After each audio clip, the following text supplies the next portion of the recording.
Uno de los temas que tal vez más se esperaba en cuanto al cambio de gobierno a nivel nacional en el sur de la Argentina, y particularmente en la región patagónica, tenía que ver con de qué manera iba a articular el gobierno de la Libertad Avanza todo lo que venían reclamando de este accionar de los pueblos originarios o los mapuches o maputruchos. Escojan ustedes de qué forma quieren dirigirse a esa cuestión. Vamos a dialogar con el abogado Nicolás Suárez Colman, que además, lógicamente, tiene su participación política allí en Río Negro. Hola Nicolás, ¿cómo estás? ¿Qué tal, Gustavo? ¿Cómo andás vos? Yo muy bien. Bien, bien, gracias, gracias por este contacto. Bueno, contanos un poco de qué manera, bueno, tu partido que está aliado, ¿no? a la Libertad Avanza o de alguna manera está vinculado al gobierno nacional, de qué manera ha visualizado, ha transformado la situación que se había generado, de alguna manera era disruptiva, ¿no? La quita de terrenos al ejército, las incursiones, porque me gustaría también que nos cuentes de qué manera sigue comportándose esa parte de los mapuches o maputruchos en la Patagonia. Contanos todo. Bueno, en principio hoy nos encontramos en una situación muchísimo más pacífica. Creo que el hecho por ahí trascendental o más importante fue el desalojo en Villa Mascardi. Creo que eso fue un punto de quiebre en el desarrollo de los hechos como se estaban dando en la zona cordillerana. A ver, más allá de que a nuestro entender hubo un aviso temprano de que se iba a llevar a cabo el desalojo y por eso hubo fuga de varios dirigentes de la RAM de la zona, entre ellos John Esguala y Santana, que son por ahí los dos más conocidos. Santana es este muchacho que era flogger y después apareció con los binoculares escuchando que se llevaban a Santiago Maldonado. Ambos lideraban todo el proceso de la RAM en la Argentina a través del CAMP y el MAP, que son básicamente lo mismo, pero le han cambiado un poco el nombre para maquillarlo. Y eso creo que fue un punto de quiebre, porque después con la detención de Jones Wall y hace poco la detención de Santana, cambió muchísimo la situación. Los juzgados también empezaron a entender que había un gobierno nacional que los iba a acompañar en todo este proceso de no inmiscuirse en las cuestiones judiciales a través de los distintos organismos. Y ahora las causas por lo menos avanzan de forma más ordenada y conforme marca la ley, digamos. A ver, nosotros no le pedimos a la justicia que haga locura, sino básicamente que haga valer la ley y que ningún ciudadano, ningún gobierno y ningún poder del Estado esté por encima de la ley. Por eso no somos, además de liberales, somos republicanos, porque respetamos la ley como un límite a absolutamente todos, incluyendo el gobierno y el poder. Y esto ha marcado un antes y un después. De hecho, hace poco comenzó a transitar muy bien y con muy buen orden una denuncia que habíamos iniciado el año pasado por una ocupación de las tierras del ejército en el Lago Moreno. Y con el cambio de gobierno tuvimos una muy buena respuesta de Luis Petri que enseguida tomó cartas en el asunto y fortaleció esa denuncia, se puso a disposición y le solicitó a la justicia la recuperación de esas tierras, y automáticamente la justicia pudo empezar a trabajar con todas las herramientas, es decir, con la fuerza de seguridad para poder ejecutar esa orden judicial y las tierras del ejército se recuperaron. Entonces, queda mucho trabajo por hacer, sin duda, porque estas fuerzas del mal, estas fuerzas terroristas, siempre están organizándose y buscándole la vuelta, pero por lo menos ahora están debilitadas y sabiendo que no hay un poder ejecutivo cómplice y una justicia que tiene que hacer equilibrio entre un poder ejecutivo cómplice y nosotros que estamos de afuera gritando para que esto no pase. Así que, bueno, me parece que hay muchas mejores perspectivas. Y en torno a lo que se había puesto en algún momento, hay que recordar que se había puesto en duda lo que es la propiedad privada, ¿no? Ahora la propiedad privada se volvió a respetar.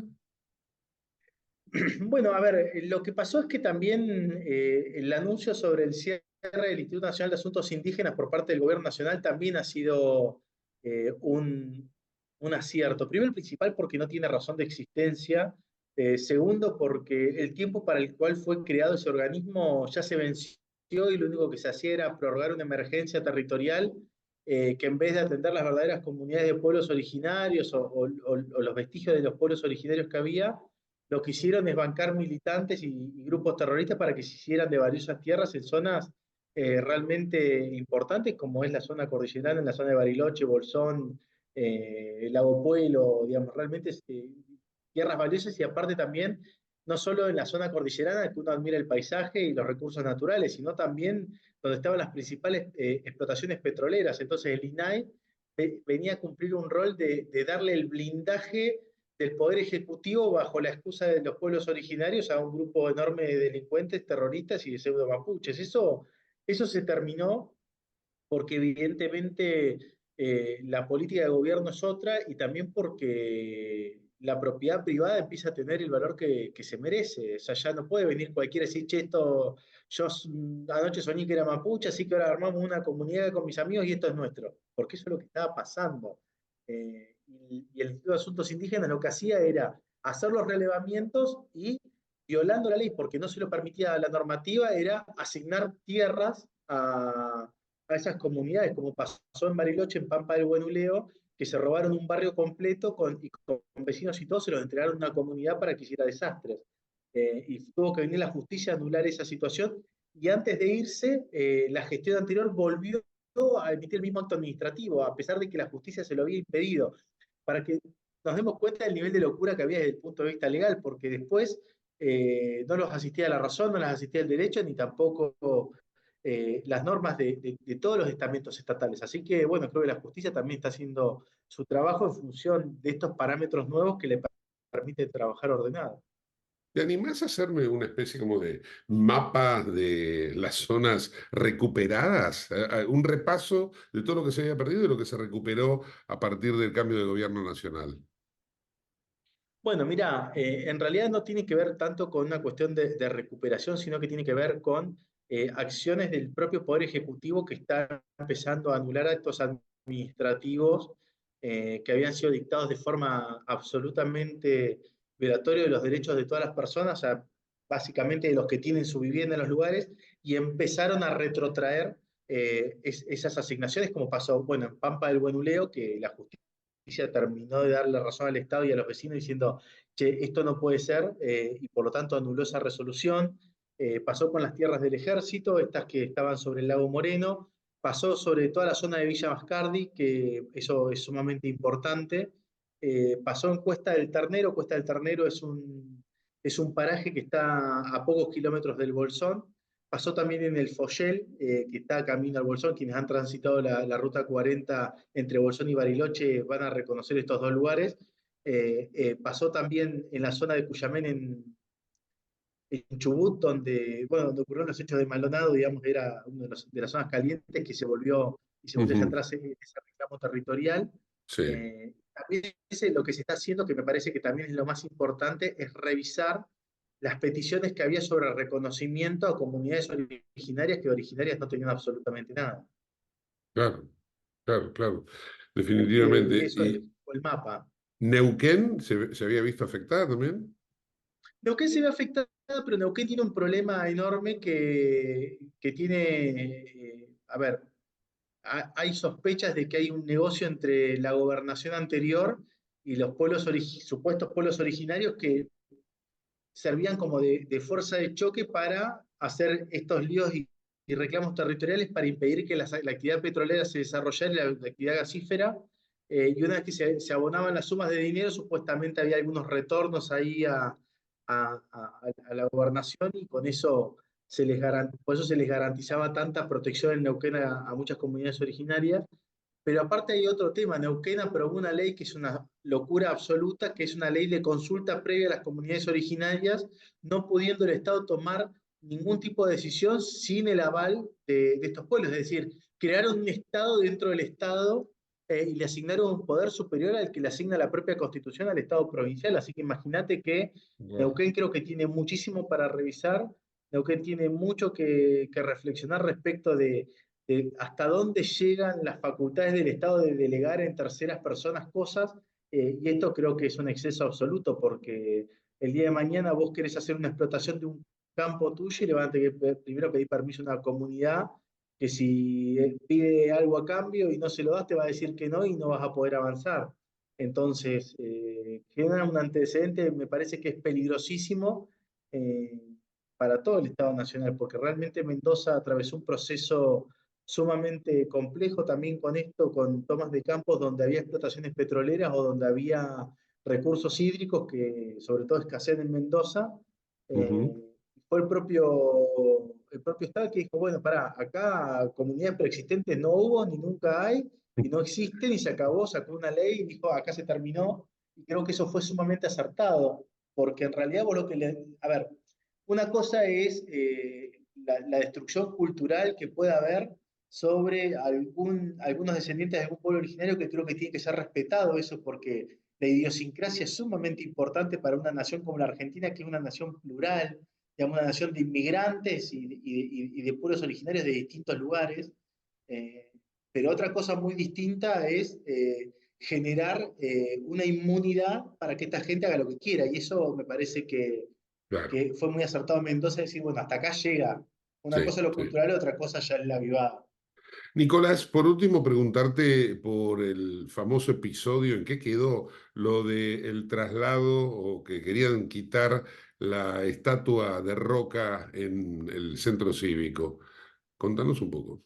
Bueno, mira, tuvimos por suerte, más allá de que los amparos fueron avanzando a paso bastante lento, porque obviamente el gobierno nacional, hasta antes del cambio de gobierno, no nos enviaba la información que era requerida por la justicia y retardó bastante ese proceso. El cambio de gestión en Bariloche fue súper claro en sus anuncios y dijeron que el centro cívico no se iba a tocar, que estaba como estaba y que las figuras que estaban dentro del centro cívico representaban un momento histórico de la sociedad y que eso había que respetarlo a rajatabla y que no iba a hacer ningún tipo de modificación y se había comprometido incluso el Ejecutivo Municipal a retirar el pedido de modificación del monumento histórico, eh, que más allá de que lo haga, lo cierto es que no había fundamento para poder modificarlo y tampoco tenía facultades en la administración de monumentos y sitios históricos de la República Argentina para hacer o Claro. introducir modificaciones sobre las estructuras. Así que realmente nos trajo muchísima tranquilidad y por lo menos logramos obtener lo que siempre debió haber sido una respuesta rápida, sincera y acorde a lo que marcan las leyes por parte de los gobernantes. Básicamente eso se trató. Nunca nos tendrían que haber llevado a esta locura de amparos y de denuncias y de destrucción. Me parece que tiene que ver Y con eso. Y por suerte siempre has estado, no, no lo destaco porque esté hablando contigo, como presidente de Republicanos Unidos, haciendo presentaciones de amparo, digamos, luchando, batallando para que no avancen sobre cada uno de los puntos que acabamos de mencionar.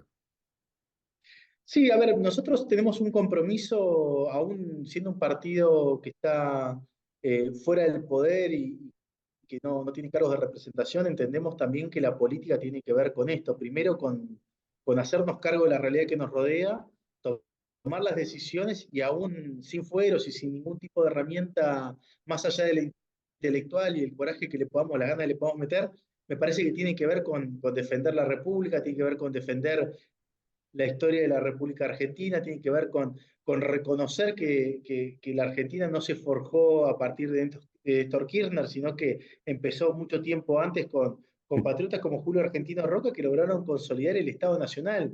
No nos olvidemos que hoy, si no, la Patagonia sería de Chile, y la verdad que si Julio Argentino Roca no hubiese iniciado ese proceso de expedición, que contó además con el apoyo de la mayoría de los pueblos originarios de la Patagonia, porque recibían o estaban intentando frenar la invasión que venía de Chile de los mapuches, que era una comunidad guerrera, eran pueblos guerreros, no eran así las comunidades argentinas, y lucharon cuerpo a cuerpo contra los mapuches para liberar la Patagonia y hacerla parte del territorio argentino, y me parece que esto no se lo puede desconocer. Así como no Ah, se puede desconocer un montón de obras que han hecho distintos distintos representantes y distintos políticos a lo largo del tiempo. Te puede gustar más o menos Mitre, pero creo que algo hizo, te puede gustar más o no Saavedra, pero creo que algo hizo, y te puede gustar o no San Martín, ya cosa que me parecería medio raro, pero me parece que algo trascendental hizo para la República. Entonces, hay que respetar la historia y tratar de desarmarla de forma tal que beneficie a un grupo de delirantes. Esta es la... Sí, claramente. El presidente de Republicanos Unidos, el abogado Nicolás Suárez Colman. Gracias, Nico. Nos reencontramos en cualquier momento, ¿eh? Por favor, es un placer siempre conversar con vos. Que estén una Nicolás buena tarde. Suárez Colman en el ojo de la tormenta.